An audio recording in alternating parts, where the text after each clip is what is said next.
What's going on, gardeners? On today's 2-minute garden tip, I'm going to explain to you why I never use colored mulches in my yard and garden. Have you ever wondered what manufacturers use to dye colored mulches? According to most manufacturers, mulch dye is composed of iron oxide, carbon, water, and a surfactant or sticking agent that allows the dye to adhere to the wood. These mulch dyes are generally considered to be non-toxic, or at least there is an absence of direct evidence that proves them to be toxic. And who knows, maybe you want to add concentrated quantities of rust and surfactants to your garden. So, for the sake of this video, let's assume they are non-toxic and harmless.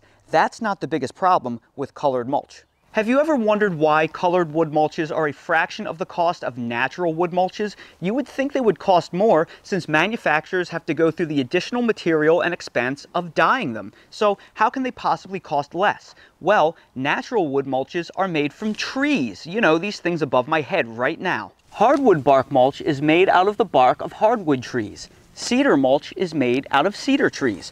Pine bark mulch is made from the bark of pine trees. So what is colored wood mulch made out of? Well, most of the wood used for making colored mulch comes from recycled wood, like wood scraps, wood pallets, fence posts, and wood reclaimed from construction and demolition waste. That's why colored wood mulches are so much cheaper than natural wood mulches. It's leftover construction waste that can be purchased for pennies on the dollar, sometimes even sourced for free, because you're doing these demolition companies a favor by picking up their waste. In addition, because this scrap wood is so old and dry, it readily absorbs the dyes, unlike a fresh natural wood product, which may be still too damp to absorb the dyes properly. There's also nothing stopping any of this leftover construction waste from being contaminated. Yeah, it may be made out of ground up, untreated lumber, but it could also be made of ground up, pressure treated lumber. It could also be made of ground up old pallets that transported gasoline or oil or chemicals, and those chemicals spilled all over the pallets. You don't know, and you may be putting all of that stuff into your garden.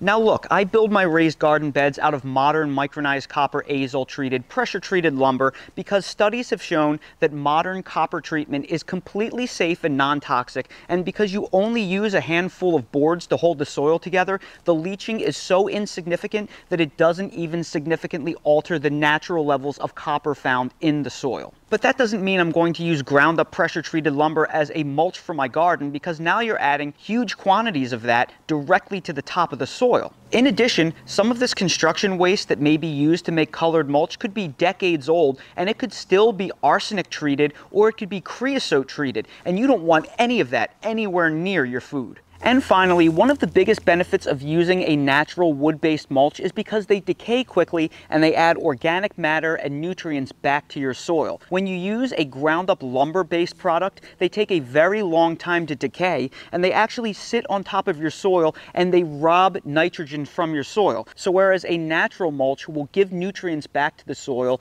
a lumber-based mulch will steal nutrients from the soil, and that is the last thing that you want. So in my opinion, no matter how you slice it, you should never use colored mulches in your yard and garden, and I will make sure to drop a link in the video description so you can learn more about colored mulch. And that's today's 2-minute garden tip. If you're new to the channel, please consider subscribing and hitting the bell to receive new video notifications, and check out our Amazon storefront and spread shop in the video description for a list of the gardening products I use and awesome custom designed apparel and other gear. Your support is greatly appreciated.